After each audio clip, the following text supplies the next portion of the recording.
Vivo đồng hành cùng Euro 2024. Lễ giải vô địch châu Âu 2024 chính thức khởi tranh với lễ khai mạc hoành tráng tại sân vận động Allianz Munich, Đức. Sự kiện bóng đá quy tụ các đội bóng hàng đầu, hứa hẹn sẽ mang đến những trận cầu mãn nhãn, những khoảnh khắc nghẹt thở và những pha bóng ngoạn mục đến từ các ngôi sao xuất sắc nhất châu Âu. Tiếp nối thành công vang dội tại FIFA World Cup Qatar 2020, trong hành trình đồng hành căn nhà hàng triệu bóng đá toàn cầu, Vivo V30 Series 5G với vai trò là smartphone chính thức của UEFA Euro 2024 mang đến những trải nghiệm bóng đá đỉnh cao đi cùng những công nghệ tiên tiến nhất được tích hợp trong hệ thống camera chân dung chuyên nghiệp với khả năng chụp sắc nét. Vivo sẽ cùng với người hâm mộ trên toàn cầu hòa mình vào bầu không khí cuồng nhiệt với những trải nghiệm đỉnh cao,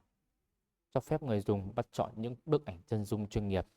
và những khoảnh khắc bùng nổ trong và ngoài sân cỏ. Đối với những người hâm mộ bóng đá, những hình ảnh trên sân cỏ không chỉ đơn thuần là ghi lại diễn biến trận đấu, mà còn là cách để lưu giữ những cảm xúc mạnh liệt, những khoảnh khắc vỡ hòa cùng chiến thắng, hay những giây phút hồi hộp đến nghẹt thở. The 2024 European Football Championship officially kicked off with the grand opening ceremony at the Allianz Stadium, Munich, Germany. The football event gathering top team promised to bring eye-catching, marks the breathtaking moment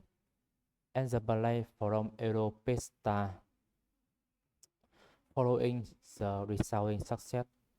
at the FIFA World Cup Qatar 2022, the aim in the journey of accompanying millions of global football fans. Đồng hành cùng những khoảnh khắc đỉnh cao của người hâm mộ còn là hệ thống camera mảnh tốc độ siêu nét là 10 megapixel, camera selfie nhóm 50 megapixel